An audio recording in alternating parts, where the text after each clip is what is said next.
discuss about last time earlier we mentioned, right? Last conversation. So we would like to share about the policy.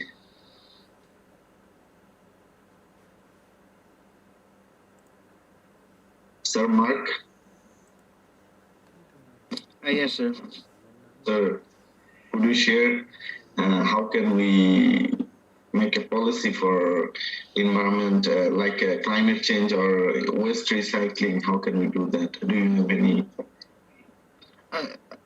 Sir, in my place here in Dipolog City, there's a policy or an ordinance stating that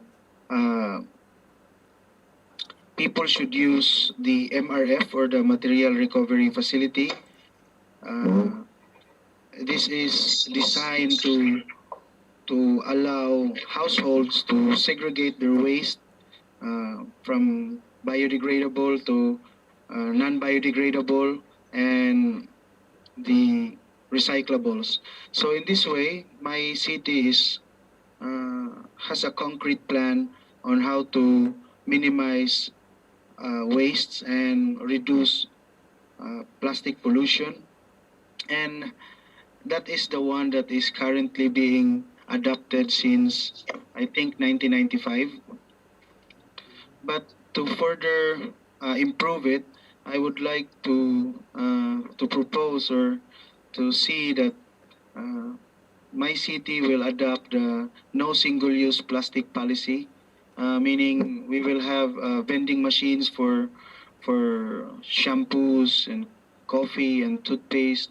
So I think it will drastically reduce single-use plastic in this place, because in the Philippines we are an economy that heavily relies on single-use plastics for our everyday needs, and I think this step would drastically improve our carbon or reduce our carbon footprint, and eventually change the scenario and improve the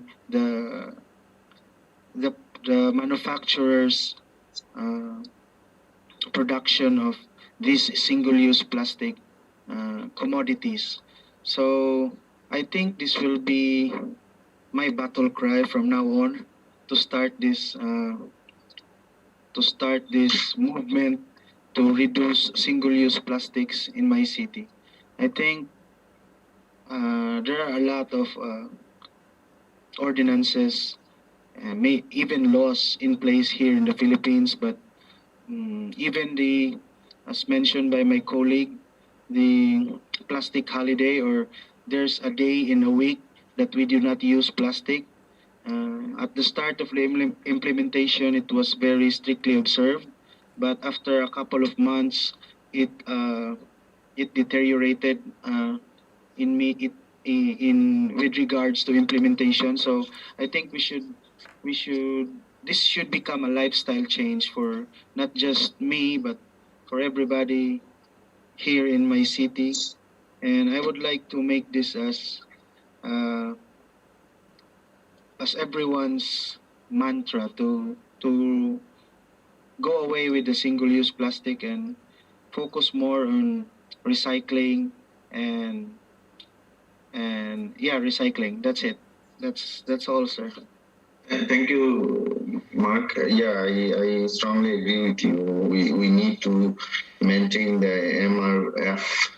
Even your country using the some of country, they are not following that instruction, so they may follow that one. And some of country, they are saying that they made a policy for not single-use plastic, but they are still not actually. They are not following practically, but they have policy. Yeah, we should work on that, and that can help to reduce our waste or process proper management. So I want to invite our Sir Michael, if you could share something. I would like to ask. Yes, sure. In the Philippines, we are very fond of using sachets for coffee, for sugar, milk. I don't know in Thailand if you're using like that also. Mm. In Thailand, they have, it's like, Thailand culture is a food habit is like close to your culture. It's not 100% similar, but close to your culture. Malaysia, I reckon that's it. That we are almost the same in terms of commodities being given to us in small quantities like sachets or something like that. Yes, and also some of the part like tourism, Thailand, Indonesia, Philippines, that is a big industry for tourism, right? So yeah, their culture almost similar. So, Sir Michael, thank you, Sir Mark. Thank you, sir. Sir Michael. Okay, so we may invite Sir Harmawan from Indonesia, right? Yes, I'm from Indonesia, Mr. Sir, please, because before 2 days before, maybe I saw that Indonesia are going to face a huge water crisis, right? Pure water in Jakarta, am I right? Yes, in Jakarta from NASA report. So, sir, we are talking about the waste management and waste recycling policy. How about in your country? And how can we implement? Yes, for waste management in Indonesia, maybe because we have many provinces in Indonesia, so only some big city implement waste management. For example, is Jakarta. Jakarta has because has a very much waste come from city. They send they deliver the waste to the final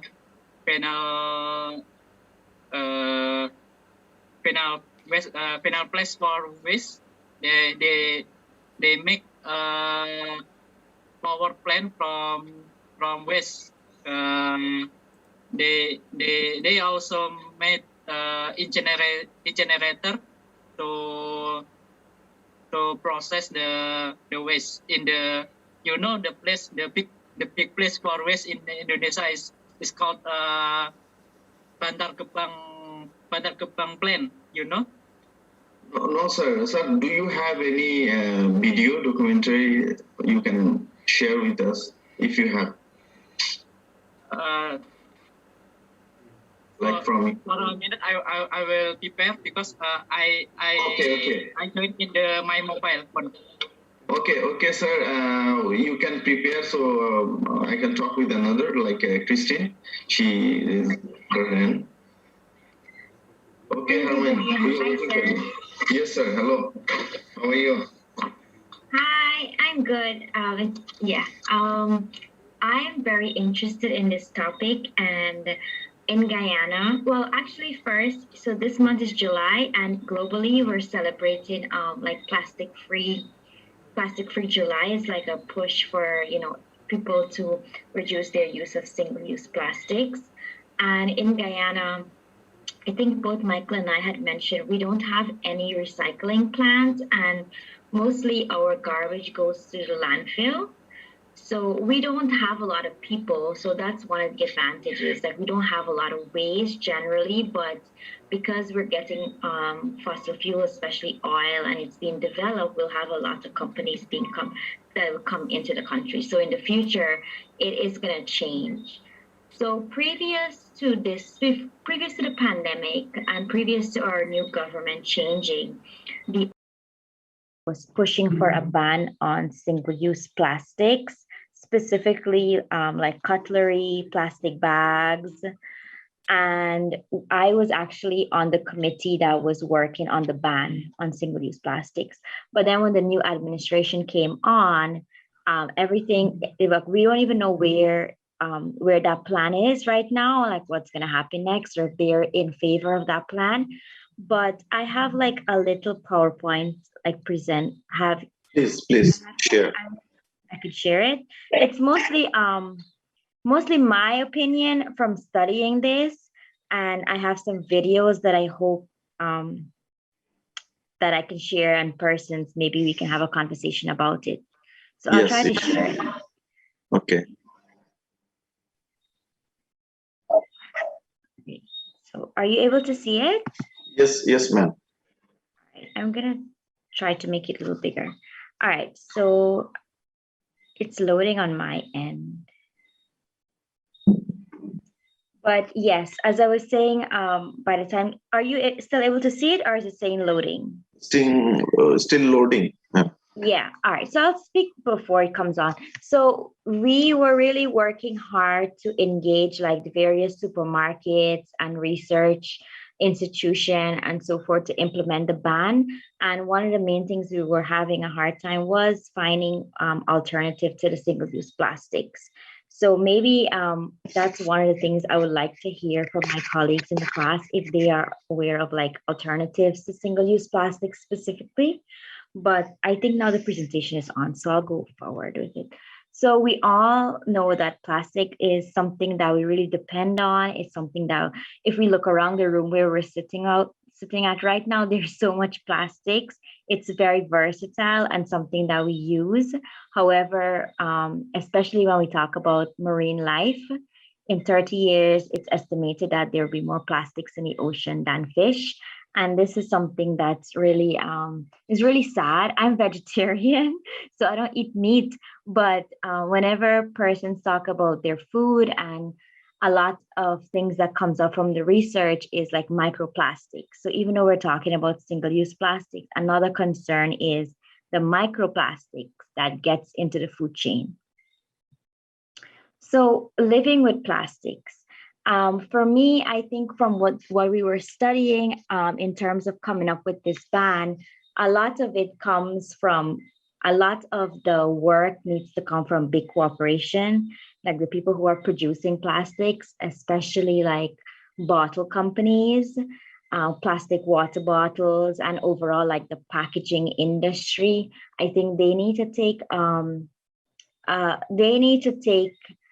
they need to do more work in terms of producing items in the first place that are good for the environment. When we were doing our ban in Guyana, the two companies that produce beverages, they weren't, even though we were targeting single-use plastics, the government didn't want to target the bottle companies because they were saying that they bring in a lot of revenue and stuff to the country. So the other aspect to this is the government actions, instead, example, legislation, instituting a ban, having enforcement policies, and also subsidizing alternatives and persons who are doing good in terms of just going the extra mile of reducing their plastics.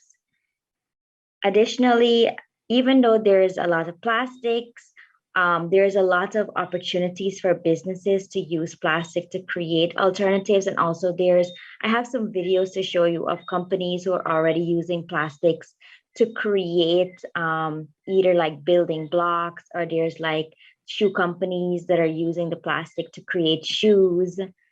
And then we have research. And then in addition to research, we have individual actions. So a lot of times when I hear about plastic movement, people would talk about reducing individual plastics. And I agree with that. But in terms of the work that needs to get done, I think individual actions and the plastics that we reduce within our, like telling our families and our friends to reduce their plastic, it's important. But unfortunately, if we want to tackle the major issue, we have to have more campaigns for big corporations. So far, any questions or comments? All right, so I'll move forward. Okay. Yes. Yeah. So in the States, in the United States, there's this company called the CBIN Project. And I'll try to play the video. So it's a company, it's fairly new, but they have basically they set up these things. Their whole mission is to clean up the ocean, and this is their website. And basically they have it's like a garbage bin, and they put it in oceans and rivers, and so and it basically like sucks up plastics that are in the ocean. And I really like this. One of the reasons I like it is because there's so much plastics in the ocean. This is like a way to like start cleaning it up. The only thing that comes out of this is like, what do you do with the plastics when you collect it? So this is a video of how the bin actually works. And I know in the States, in some places, they have been using it. Are you able to hear? Yes, Christine. Okay, great.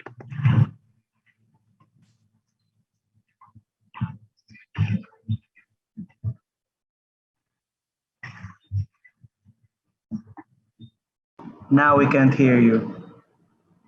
Christine, we can see you sharing video. Are you able to hear or no? No, we can't see also. It's stop sharing. Stop sharing? Yes.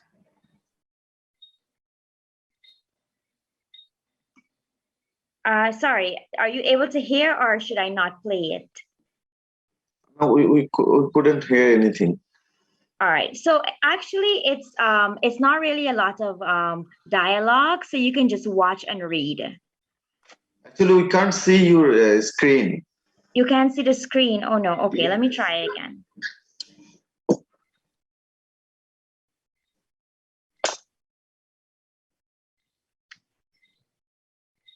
I'm not sure why it's not playing. I'm not sure why it's not playing, but basically, were you able to see the website?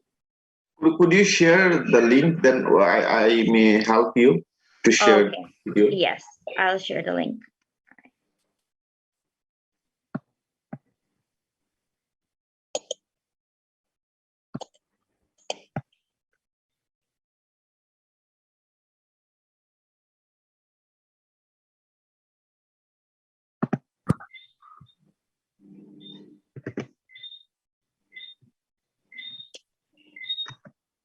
Yeah, so that's the link to the YouTube. I don't know if you're able to open it. I already opened it.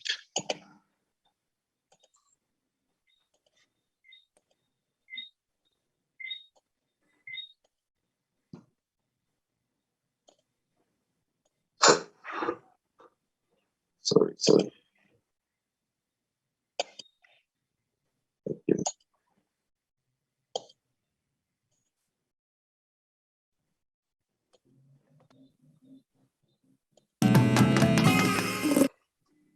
Can you see my screen? Yes. Okay.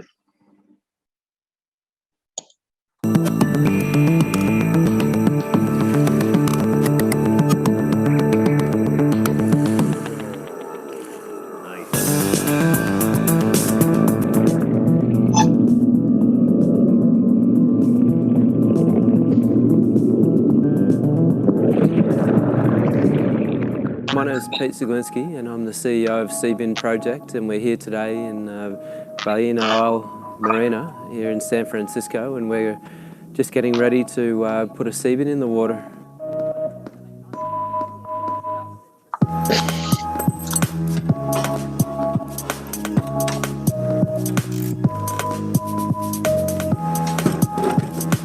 CBIN is like a floating trash can, and we put it in the water at marinas, and we put it on a floating dock, and we pull water in from the top, and then we pump it out the bottom, and then we filter the debris and the trash and the oil with a filter in the middle of that. The filters that we're using, they're a fine mesh, and it's at the moment they're polypropylene. plastics. So essentially we're using plastic to catch plastics. With the current filter we're using, we're catching microplastics to 2 millimeters in size. And we have developed the filter using a finer mesh where we've been catching microfibers, so stuff that you cannot see with the naked eye. You need a microscope, and that's something that we have under development as well.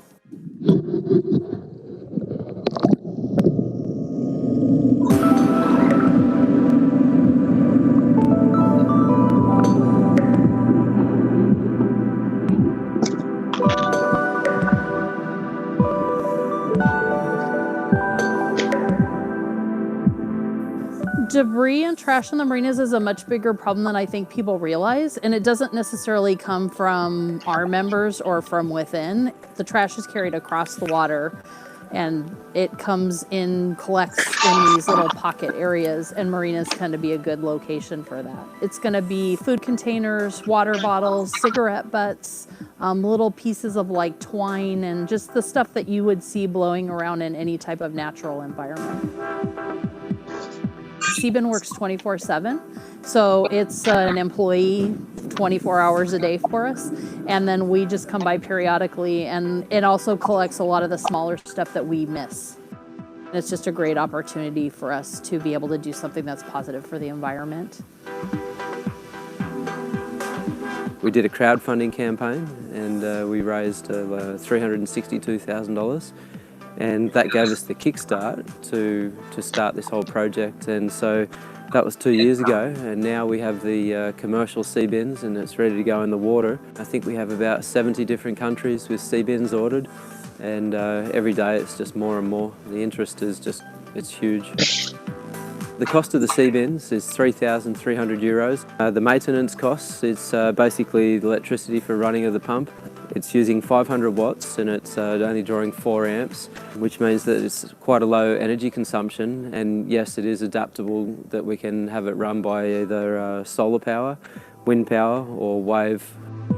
We also have some concepts that we've validated where we can get off the dock and into the oceans, because the technology is quite simple and it's very adaptable. And so this is our 10-year plan. So by 2027, we aim to be out offshore into the gyres.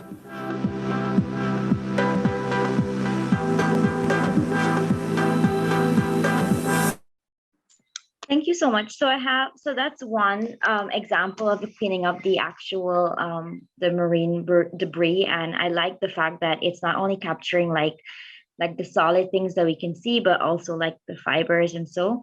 And honestly, if there's some way for Guyana to get something like this, it would be helpful, because I've been involved in a lot of like cleanup campaigns and so on. It's like we would go to the seawall area where it's like by the Atlantic Ocean, we would clean up, and then like the next morning we would go back, and it's like it's flooded again with garbage, and you can do that again and again and again, and it's always gonna be there, because the thing about garbage that we know and trash, it's transboundary. So even if it's not yours, it's coming in somehow. So one of the things he mentioned in the video is the Seabin works 24-hour. It's like a 24-hour employee. I shared another link. If I have time, I don't want to take up all the time, but if it's okay, there's another link there. Please. Yeah, I shared it Oh, in you the... said? Okay, Yeah. sorry. I couldn't tell. No problem.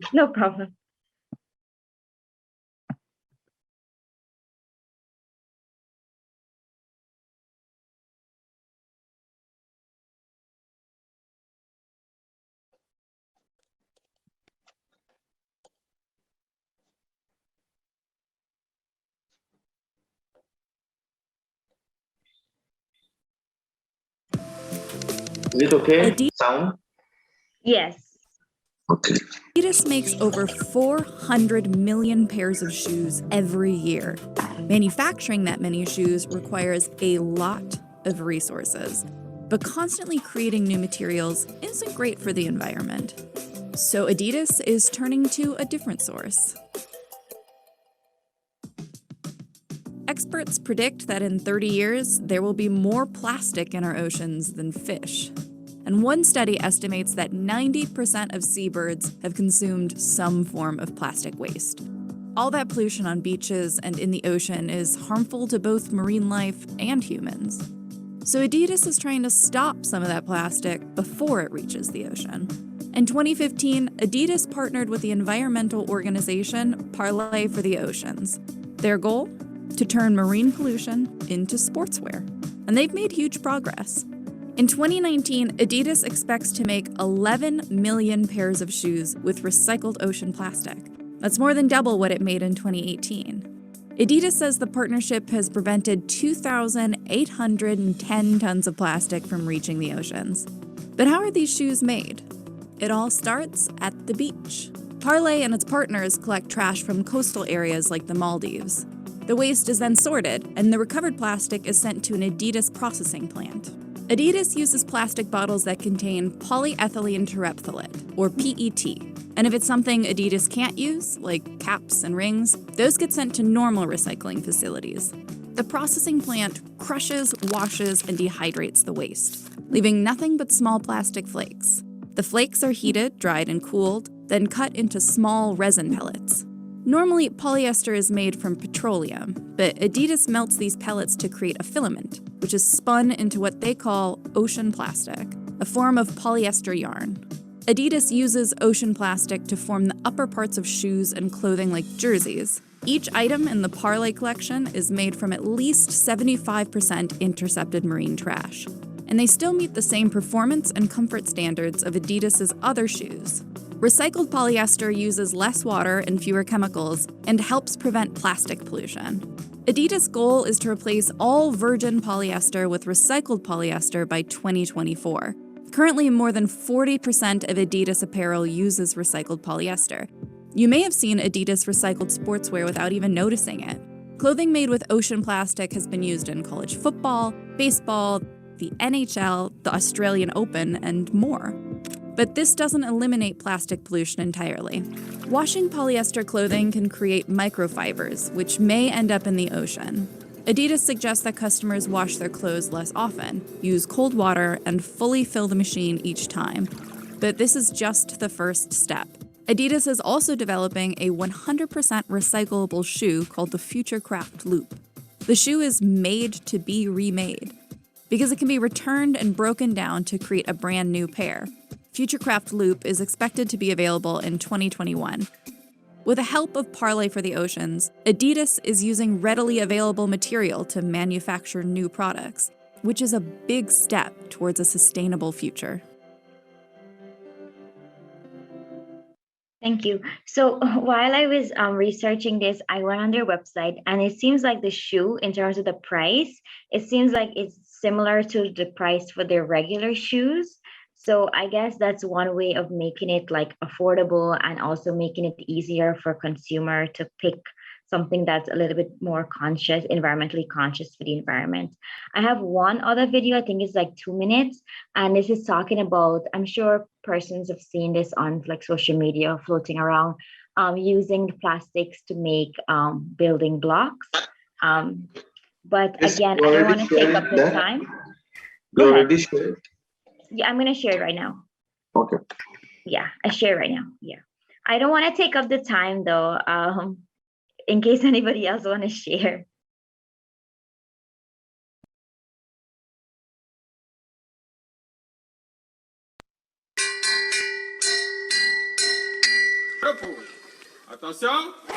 Not long ago, 114 students had nowhere to study.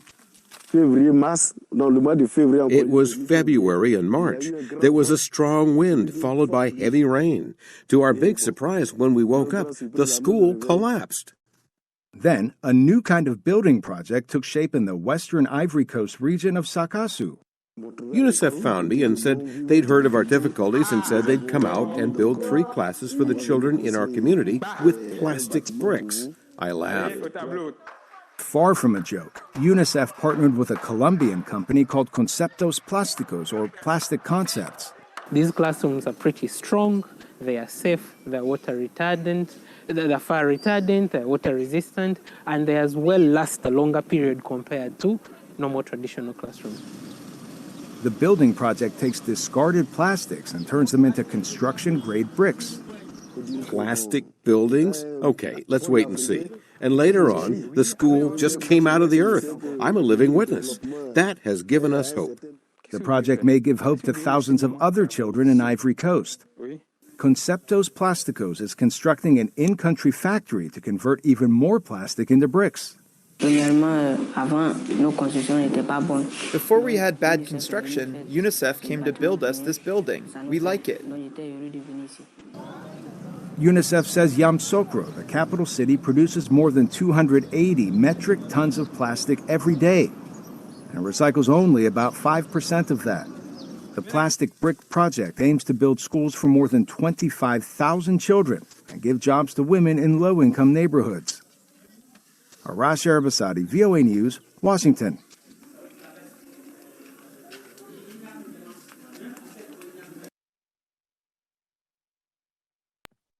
Thank you for sharing. So just to conclude, I think the plastic issue, like similar to when we're talking about the different form of energy, there's no one fit. There's so many different options and there's so many different players that needs to get involved. And one of the things for Guyana, I hope that we can get back on track with our single-use plastic ban, but that's just this one aspect of it. There's still so much in terms of getting businesses involved and also like having like a really big public awareness campaign to push, like everyday life, daily life, making people more conscious of plastic waste and what they can do to help reduce that. In terms of recycling facilities, we still don't have one of those in Guyana because persons have said that we don't have enough garbage to have a recycling plant. But moreover, I think in the next couple of years, the country will change. So I'm sure that recycling facilities will come into the country, but we all know that recycling is not 100% perfect either. So I think when it comes to the plastic conversation, there's so many different complexities, but this is something I'm really interested in, and I'm really interested in learning from my other colleagues in their country, what they're doing to manage their plastic waste. Thank you. Thank you so much, Christine, for your wonderful presentation. Yeah, it's very informative. And this is the good thing for this conference or workshop. We may share our knowledge. You see, this is the way actually share knowledge for future sustainable development. And anyone would like to, any comments or add something from our Philippine or Indonesia?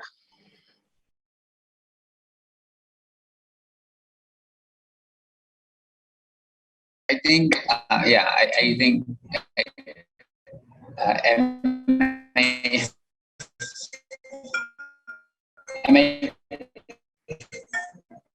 Sorry. I think the question of Christian is very nice. Clear? Am I clear? Yeah, now okay, sir. Okay. Someone is calling. Sorry. As I have mentioned earlier, the presentation is very okay, and their mitigation about that, how government, the individual people are doing things, are much more similar to us. The only difference is that, of course, we have the same problems in reducing the plastic because we keep on producing those plastics. And that is also same here in the Philippines, as mentioned by Mark earlier. We have just different different ways in reducing these plastics, but we have the same problems. That's all, I think. Thank you, sir. Sarah Emma, thank you so much for your comments. And before go to the further discussion, sir, in the website, our TICA website, they have the evaluation form. Please go to the link and give your feedback.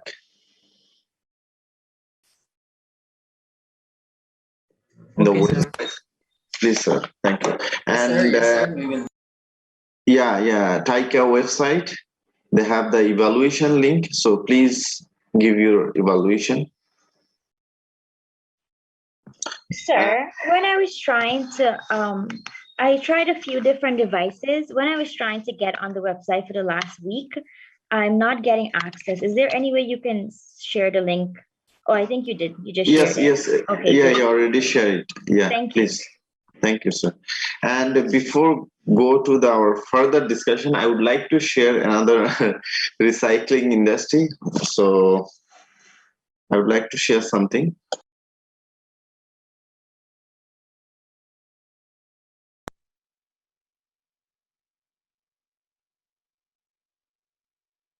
Billions of people are using a lot of electronic devices. Therefore, it is natural that a lot of e-waste arises.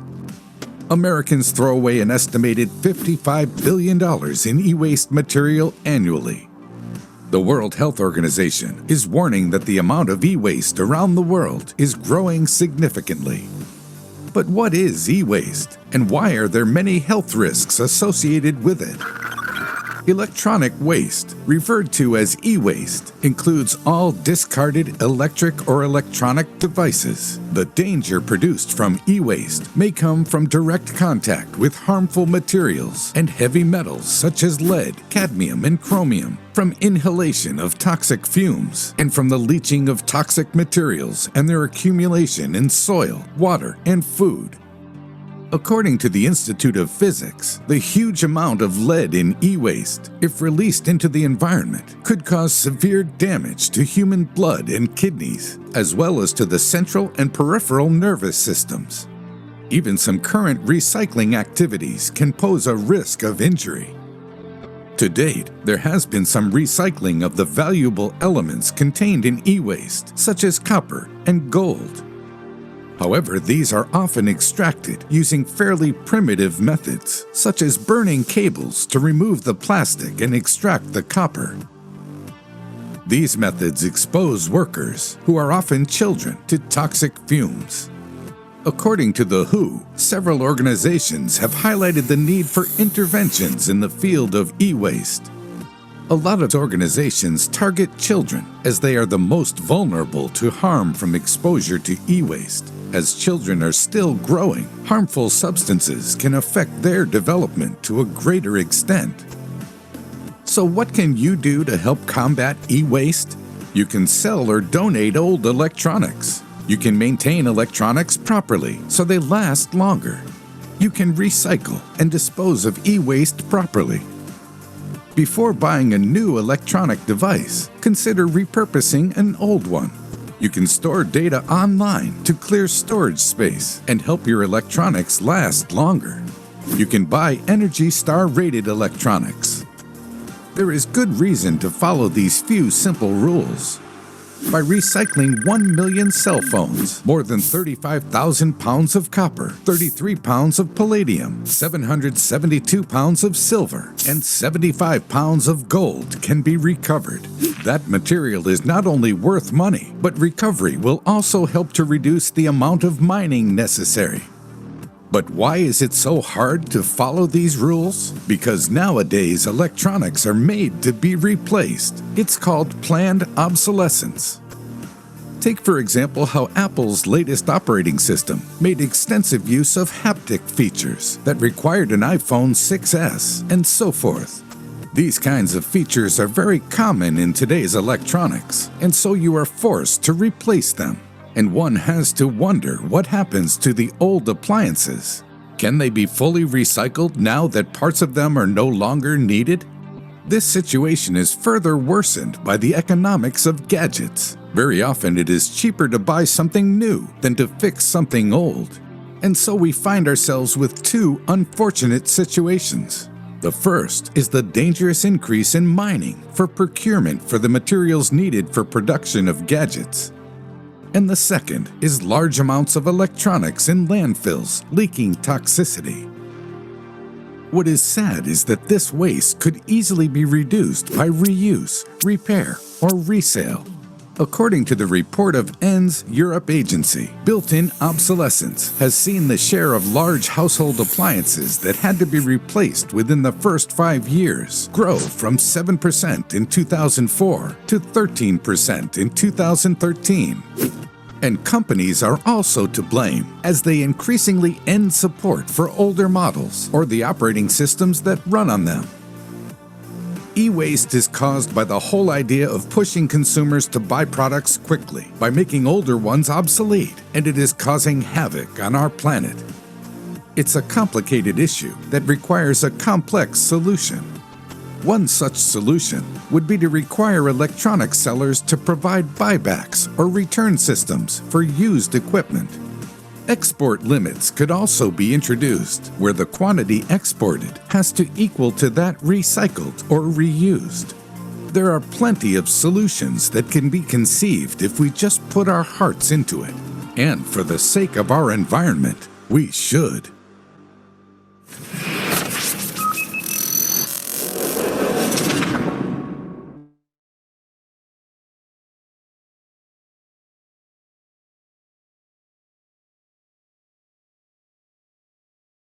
Sir, for your attention. And this is the scenario, current scenario in our world. But some of country they are thinking about that issue. I have another video. It's from South Africa. They are following strategy to eco-friendly recycling. So I'm going to share that video also. And during that time, sir, please go to the link and give your feedback. So, sir, I tried it again, Yes. and I'm getting it's saying that it's not available. I'm not sure if it's like Which browser are you using, ma'am? it's Firefox. I tried it on the Chrome as well. Okay, so could you try Internet Explorer? Okay, I can try that. Okay.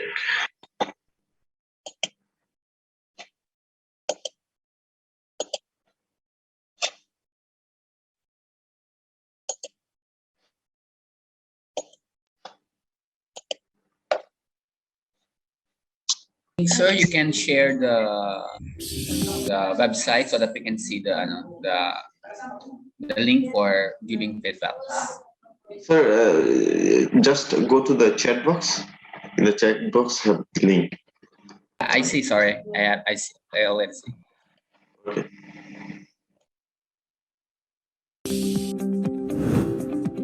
We Center as a company, what we do is manage electronic waste.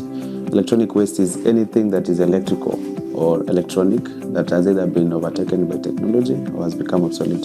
So this means your old mobile phones or fridges, microwaves, cables, all these gadgets that you see people using.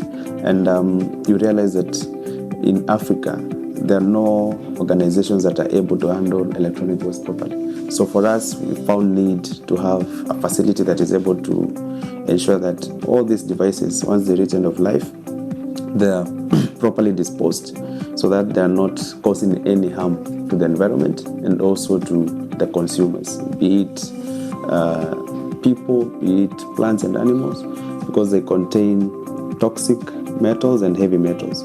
So if these heavy metals get into contact with our water bodies or the soil, you find it becomes very contaminated.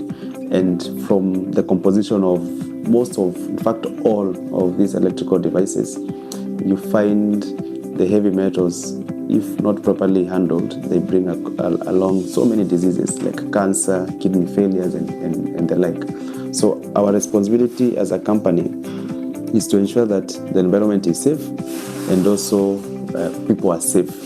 And we are also, at the same time, creating employment. So we started off in 2007. Initially, we were operating as a department of Computers for Schools Kenya.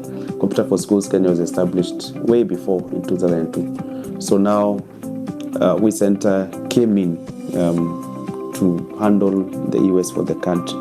But currently, we are even handling for our neighboring countries.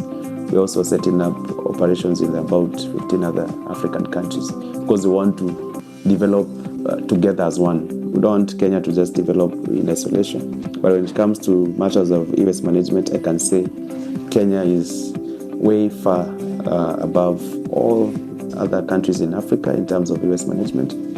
And part of that is because of the contribution of what Waste Center has been able to do over the several years that we've been operating. So for the first thing when it comes to e-waste management is we have to create awareness. So this awareness has to be created in the public domain. So the public first have to understand why is it important for them to dispose of the e-waste in a proper way. That's number one. Number two, they also have to understand what are the dangers associated with the improper disposal. So once we create that awareness, now we move into collection. From when we started, there's been tremendous growth in terms of awareness. Once now people are aware, they will look for you. We get people who look for us online. They go to either our website or social media platforms and say, we have this e-waste that we want to dispose. And now we either go to them. So if it's a company, we go to the company, because again,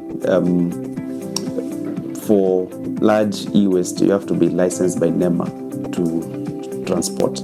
So you find we can either use our vehicles to go and collect the e-waste, or the people can drop off at our collection points. So we have 8 regional offices in the country. We have offices in Nairobi, this facility. We have another one in Mombasa, there's Kisumu, there's Kakamega, there's Nanyuki, there's Embu, there's Nakuru. Now, people in those counties or regions can drop off e-waste in those areas. Also, we've partnered with Safaricom. Safaricom, they have about 39 outlets countrywide that they run. These Safaricom shops, we've put up collection bins in partnership with Safaricom. So somebody can drop off their e-waste at those Safaricom outlets, and then it will be collected and it will end up at the Waste Center. So those are the various ways. And also what we're looking at partnering with more companies so that they can have collection points within their premises. We're also exploring partnerships with shopping malls, so that as you go for shopping, you can also drop off whatever electronic waste you have.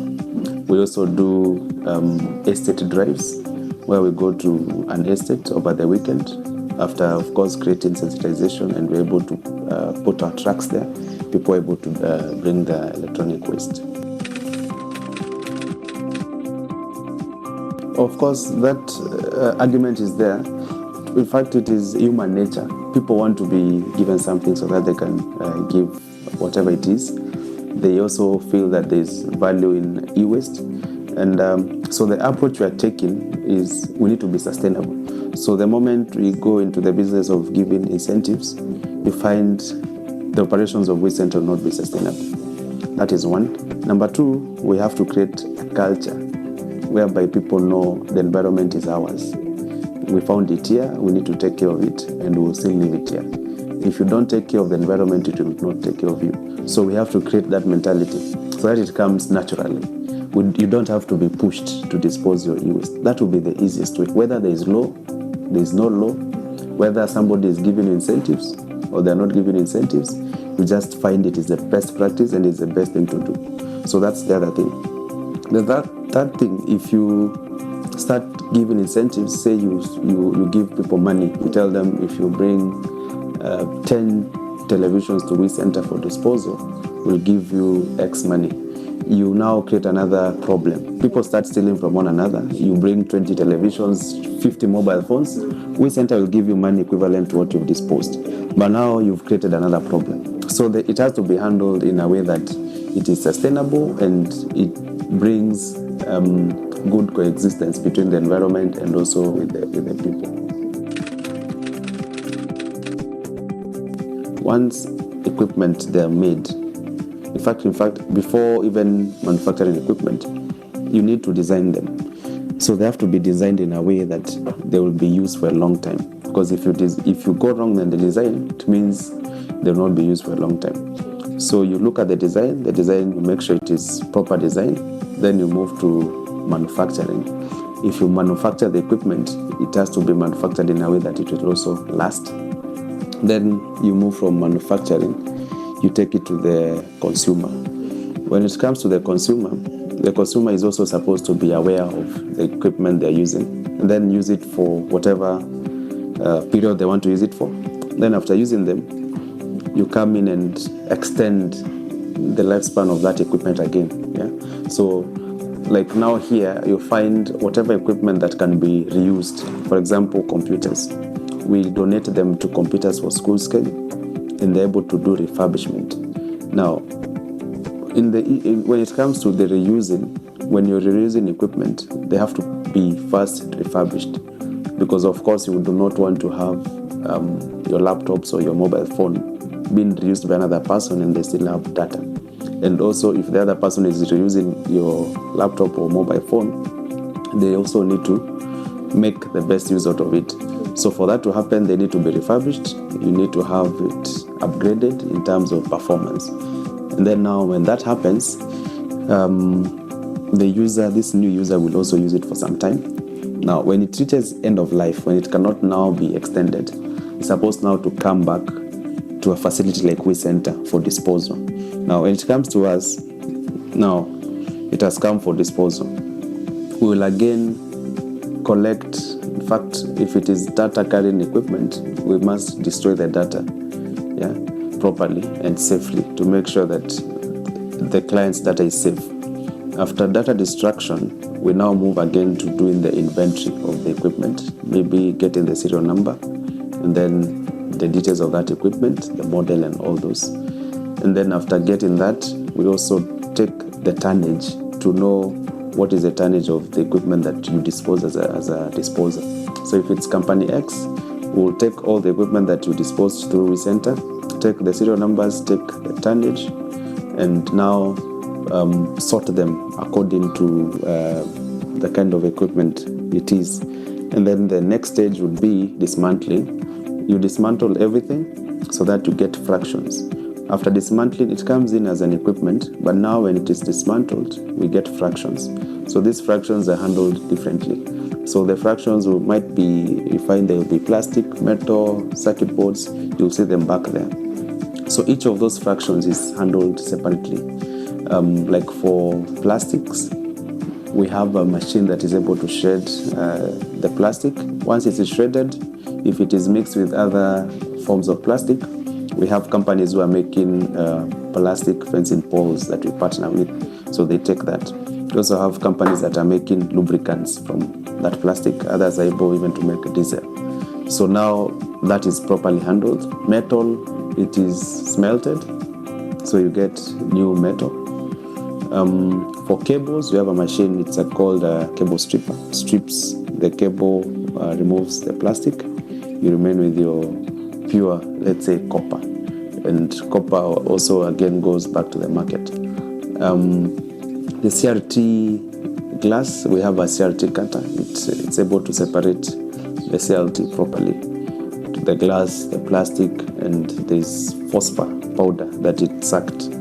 Now, in the absence of that machine, people just break those monitors carelessly, and they inhale the powder that is there. It is very dangerous. So with that machine, at least we're able to handle it properly. Now, with those that we cannot handle in this facility, they are well packaged, and then we've partnered with so many other, they're called downstream recyclers. When it comes to the business of e-waste management, you cannot do everything alone. You have to partner with different players in the industry. So you find we know where to take what. And these are facilities we've visited before and vetted them, and we know their processes. And we know that whatever treatment they do, it is environmentally friendly. So nothing will end up again in the environment. For batteries, we're also taking them. You'll see we have a battery facility where we have equipment that is able to test batteries that have charge and the ones that do not have charge. So the ones that have charge, we can reuse them. Now, we are making battery packs. You see those packs at the back there. So those are packs that, again, you can use them for powering your houses. For lighting, you can also use them on power tools if you have tools that run on batteries. And otherwise, these are batteries that would have been lying all over, on the roads, on landfills. So we are taking them back sorting them as per their chemical families, and then getting the ones that can be reused, we reuse, and we make those battery packs, and they go back to the market. The batteries that, again, we cannot reuse locally, now we ship to those companies abroad. They're able to extract the raw materials and make new batteries from those batteries. So in such an ecosystem, you've not thrown anything to the environment. You're returning raw materials to where they're supposed to be used. We don't have to go doing mining in the land, in the mines. Yeah. If you look at that kind of mining, there's a lot of controversy around that mining. But now with electronics, you can do urban mining, so that you find whatever raw materials that are already in existence, they're just evolving and recycled and reused. And so those are the operations that you will see here. But to guarantee you, nothing that comes to We Center ends up again going to the environment. So the biggest, one of the biggest killers now of our current generation is improper disposal of waste. When you look at the rise of cancer, most of this equipment that we're interacting with, one, if it's a laptop, if it's the way it is not harmful. It becomes harmful when now you are not using it, and then you decide to dispose it improperly. So you find cancer is increasing because you are not being keen with how you're disposing e-waste. E-waste it needs specialized disposal. It's not like this other general waste. So as a company, in the coming years, you'll see, we are really encouraging people to do segregation of their waste. So that in your house, you don't need to have only one bin. You have a bin where you can put, if it is with paper, if it is plastic, if it is e-waste. And you have different people who can handle different waste streams. So e-waste is one of the leading e-waste streams that is causing cancer. It is also causing these funny diseases that you see, children that are born without limbs, others having different disabilities. So there is research to show that that is also attributed to e-waste. Things to do with kidney failures and other many complications. So the best way is, if you use the equipment and it reaches end of life, just look for a company that is able to do proper disposal of that equipment. You might think by you throwing it in the dustbin, you've sorted the problem, but you're just transferring the problem and it will come back to you. Because if you throw it in the dustbin, it probably end up in the landfill. The landfill, of course, when it rains, it will carry all that toxins with it, go to the river. For example, Nairobi River. And I can tell you for sure, Nairobi River is really a mess, and it is killing us. And this is research that we did as an organization. So even before the publicity around Nairobi River happened, we've been having discussions to see how to handle that, because a lot of e-waste ends up in the river. And that river flows all the way to Indian Ocean, as you've seen. So it's killing a lot of population just because somebody somewhere threw their old monitor or mobile phone into the dustbin. Maybe you sold it to the informal sector. Somebody will just remove whatever parts they need. The rest they will throw. So what we can do as a country is just be responsible with how you're handling your electronic waste. Let's take it as collaborative or collective responsibility. It is not our responsibility. And for now, it is a social business. For us, it gives us joy to see that the environment is becoming safe of electronic waste. And we'll continue doing that up to the time that we feel that people are safe and we can say for sure that e-waste is not killing our population. So we have to do it jointly.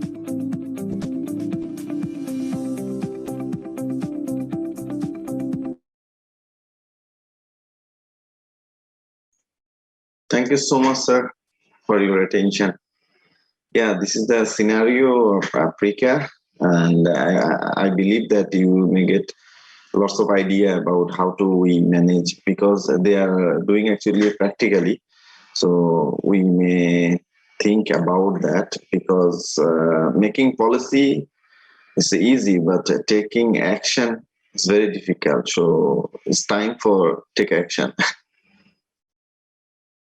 Any comment, sir?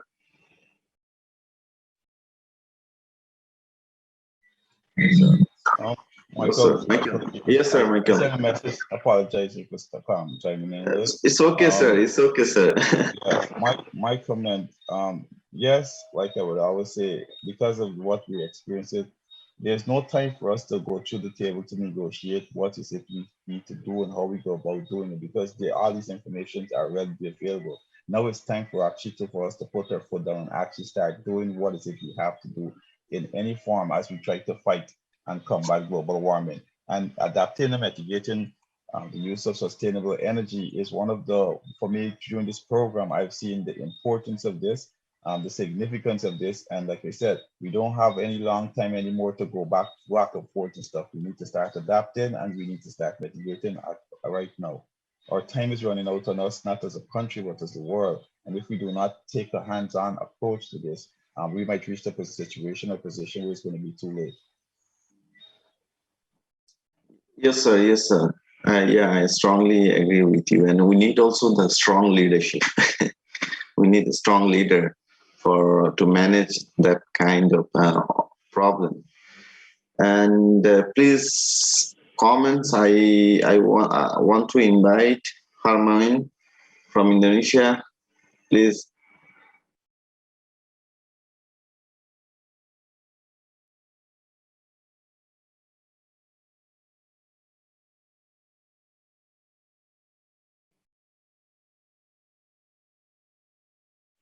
Okay.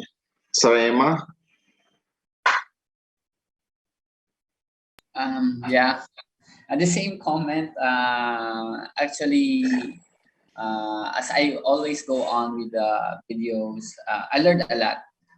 But it's something new. What is something striking to me is that I still learn new things, which I didn't expect that I have not learned those facts that you are telling us now. So I really appreciate those things. That's all. Thank you, sir. Thank you, sir. Jara, could you unmute your microphone and say something?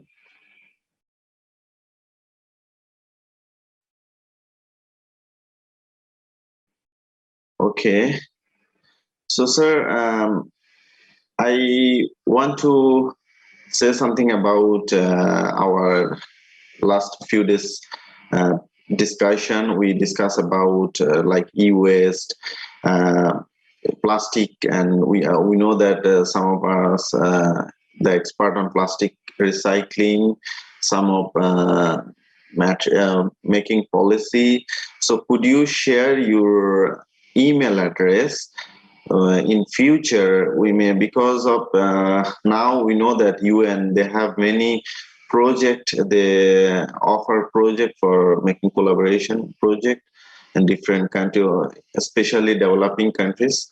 So we may work together in future. We may make a collaboration, or we can share our knowledge each other in future. And also I will share some information in future through to the email, and maybe we can work as a group.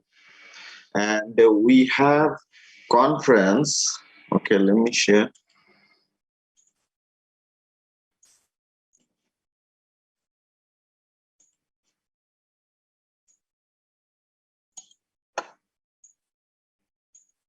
We have conference in November, so I will invite you all. And if anyone would like to submit your abstract, you are most welcome. And our faculty will sponsor for that. And you may share your knowledge in future, and I will send you details via email. And I would like to invite you all. Is it possible to open your camera just for a few seconds?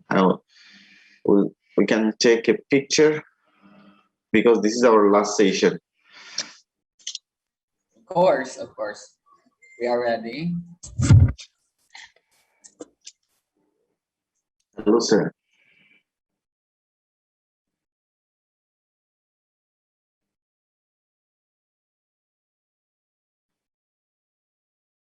Hello, Christine.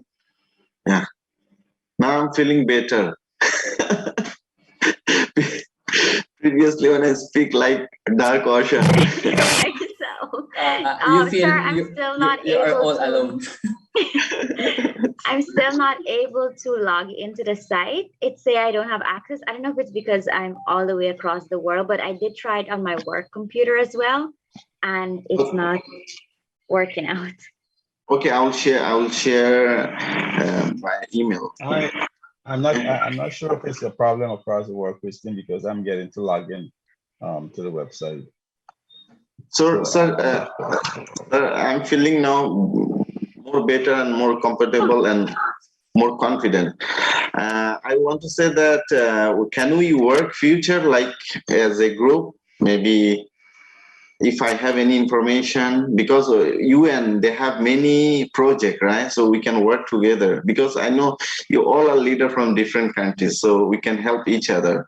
And for future sustainable development, we cannot just work from corner. We have to work, make a circle.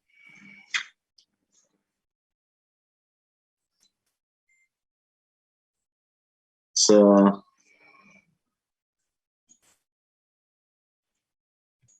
okay, sir. 1, 2, 3.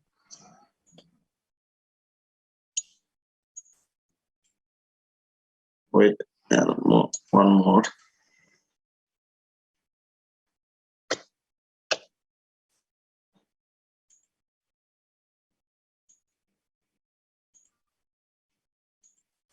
One more, sir.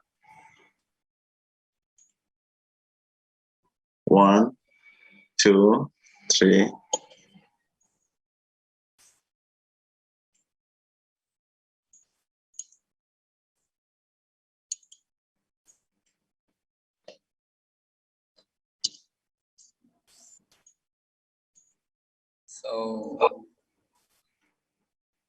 So we are seeing our classmates.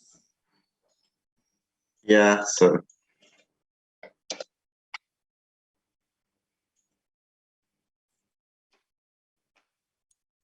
Yeah, now feeling better. Thank you so much. Last how many days we from 7, right? Almost 15 days. It's like actually, if without COVID, you may visit together many places in Thailand, and it would be more enjoyable. But due to the COVID, they just last year we didn't had any program from TICA due to the COVID. So this year they will promote next year again if COVID gone. So we We can come next year. Yes. And no problem. You have also connections, like many sponsors from different countries, especially from Philippines. We have many connections in Philippines, different province, and only one from Thailand. So sir, I would like to ask. Yes, sir. Sir, we still have whole day tomorrow for the culminating program. Tomorrow will be closing, but today for country report, today is. And how many of you have a doctorate degree? PhD? No, okay. I'll send you all information, and I would like to invite you all to getting admission, masters of PhD, my faculty, and we'll sponsor scholarship. We'll provide scholarship, so it would be great. Can we do a postdoc there? Sure, sir. Just send me your CV, because we have some offer, so I will send you the details later on based on your expertise. Okay, sir. Can we send to your email, sir? Oh, sir, yeah, I'm sending you my email also again. Yes, sir. Because you wanted to avail your scholarship in Prince Songkla University. Yes.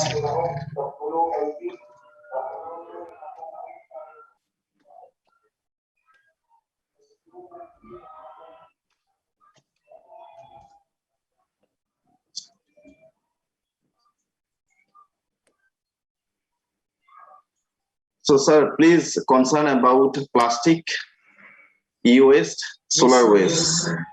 Yesterday, I'm reading a book for Sir John Maxwell. So he said that leadership is like getting married. It's a huge responsibility. If you're getting married, so you need to take responsibility. Those are not getting married, they don't have any responsibility.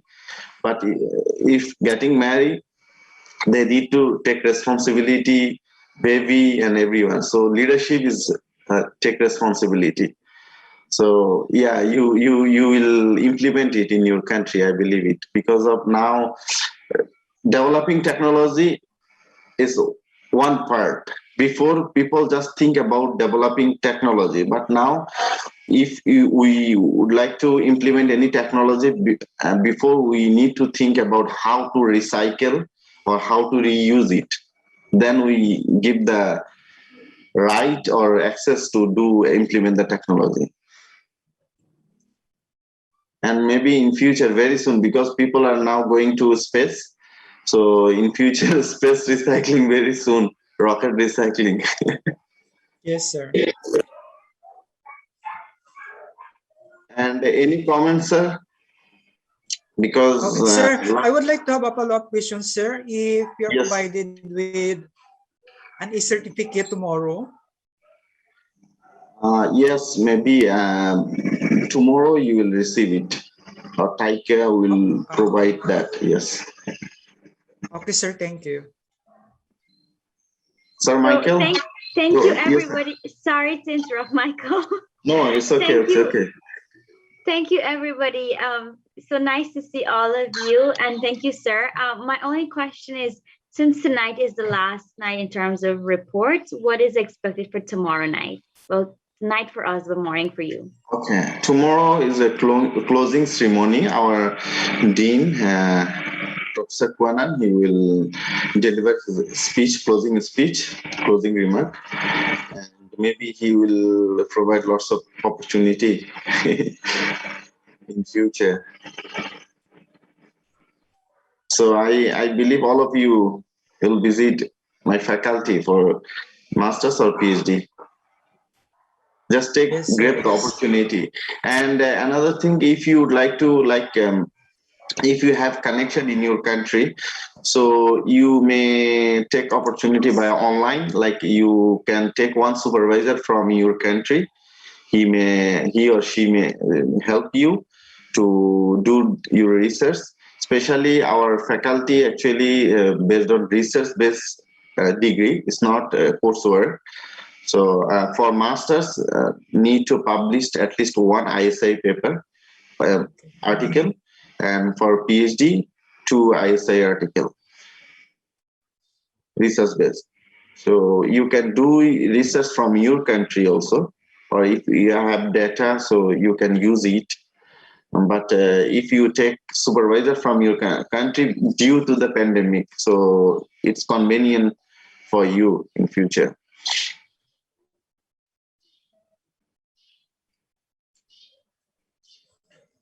Sir, any question?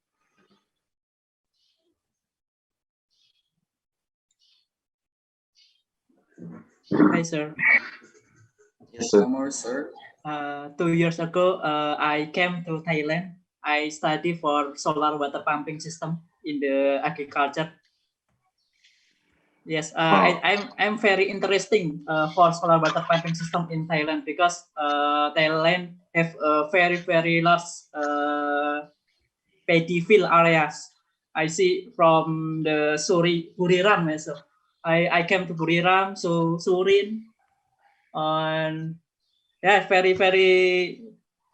interesting. I look Thailand for implement solar water pumping system.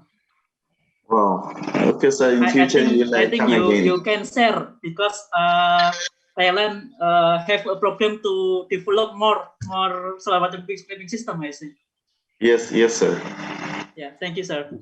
Thank you, sir. And after COVID, actually, due to the COVID, now flight is expensive, but after COVID, it's very cheaper.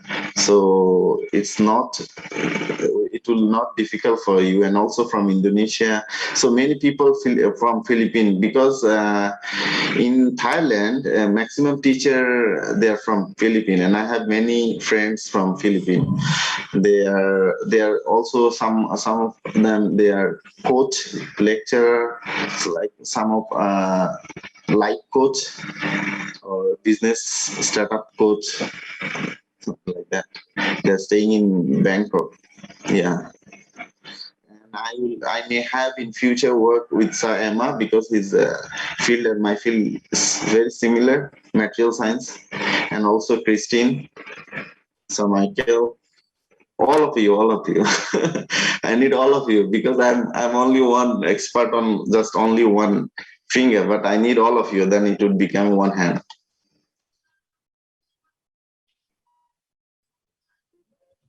I'm sure if we were in person, we would have like learned so much more and bond, like learning and going to places and so forth. So fortunately, that's something that I hope we can all, we get to meet up in person, because I feel like there's so much more that we could have learned from each other, but I'm still grateful for everything that came out of the class. Thank you. Kim, would you like to say something? Yeah, Hello. yeah.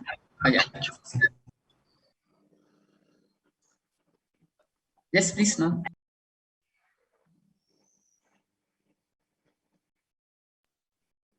Yes, Kim, go ahead. I am very thankful for this training. It was very wonderful in the experience.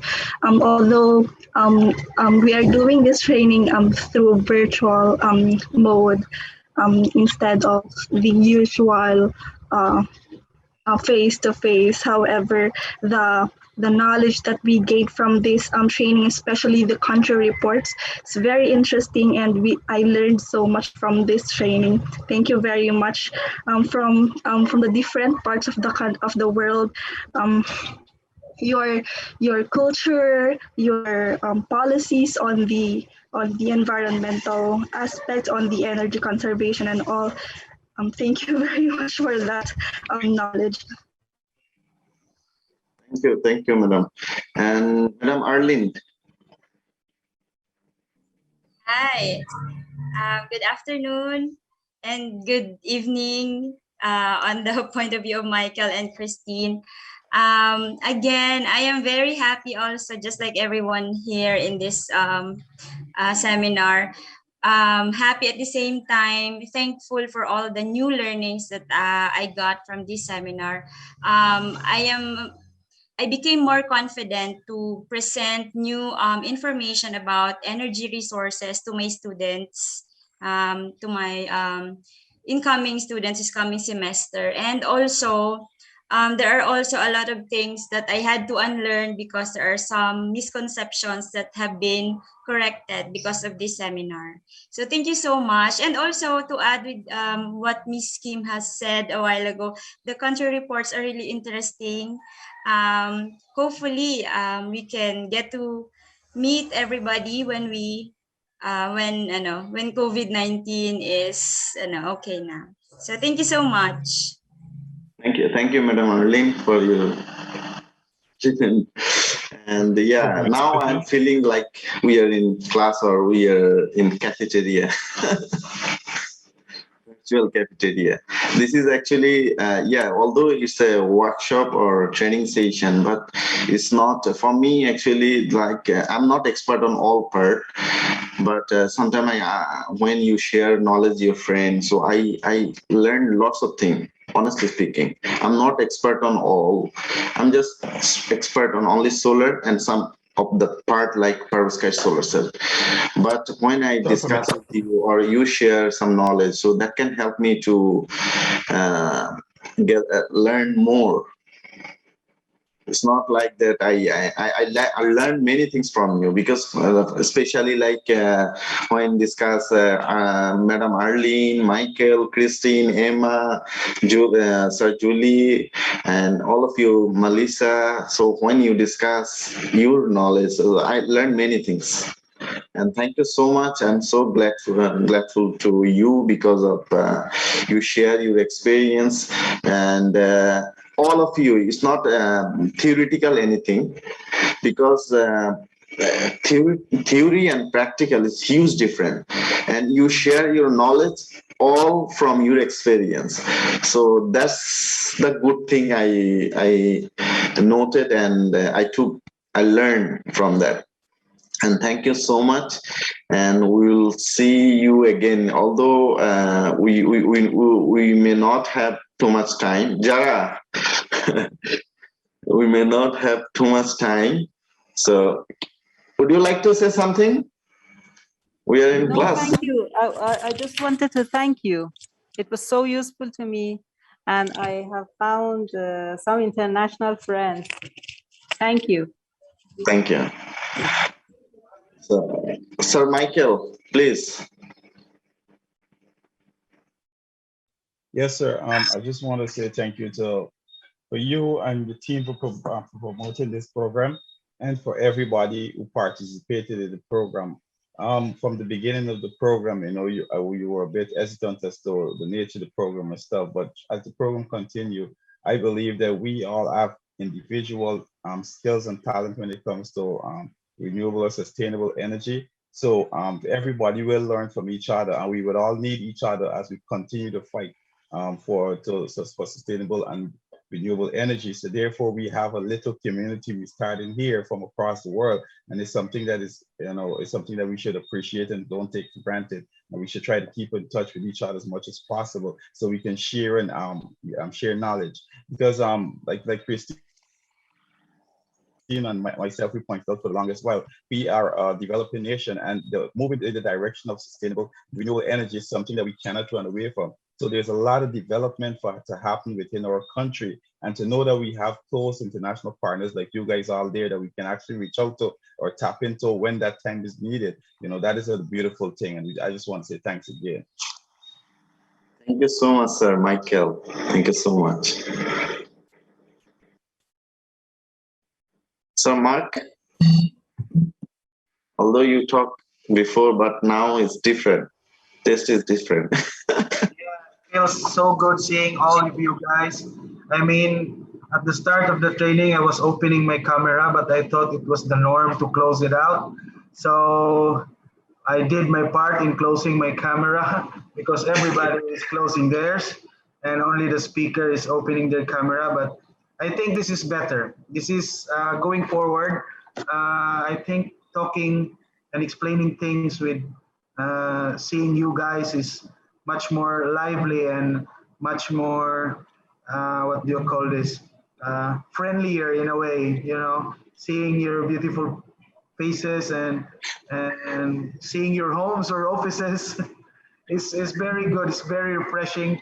And of course, seeing your genuine smiles makes me happy also.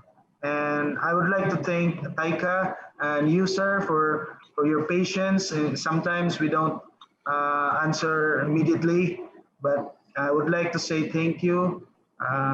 And this is a very wonderful training for us to learn new things, and also to become better environmental warriors in our own ways.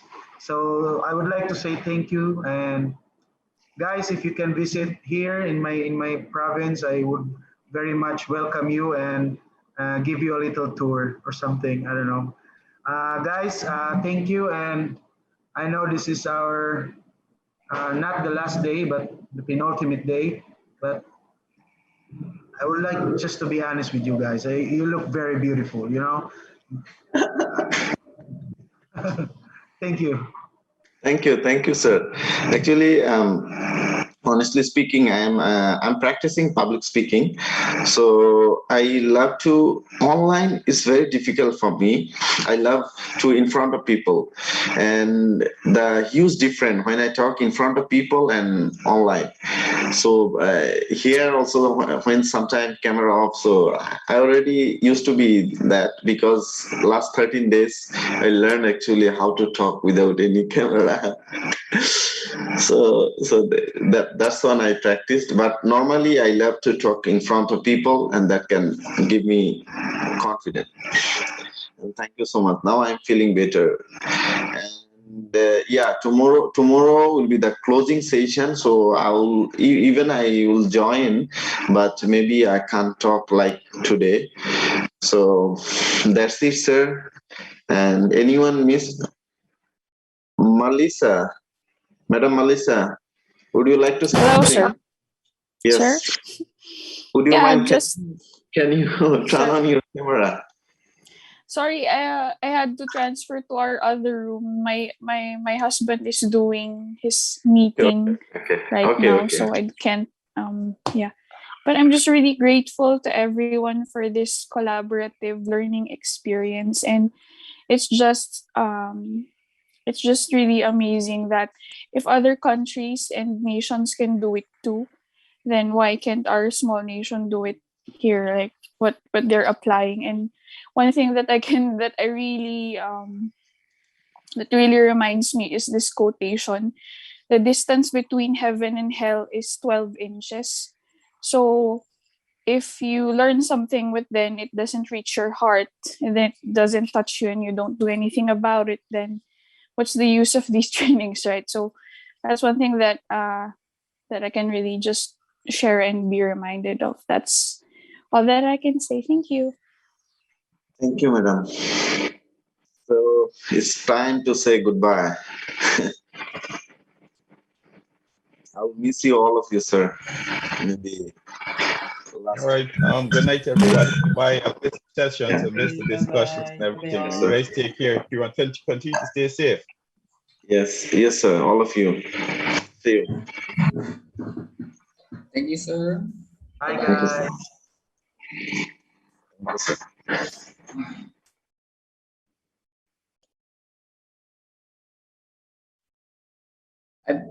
By the way, sir, if in case we will be, I do not know if we could have some collaboration, because I'm doing a lot of things. Sir, wait. Sir Michael, I will send you email and we'll make a collaboration in future. Thank you, sir. Yes, Emma. Sorry. Yeah, if in case I could have some topics again in doing researches, and we could meet something, meet halfway for some topics. Of course, I'm very welcome for some collaboration for that.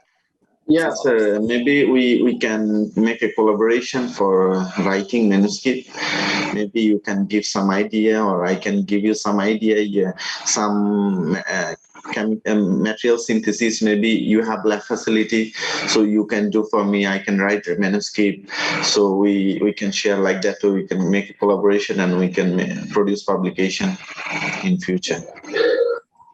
Okay, I'm very welcome. Thank you, sir. Yeah. So send me email, okay, sir. Okay. Thank you. Thank you, sir. Thank you, sir. Goodbye. Bye.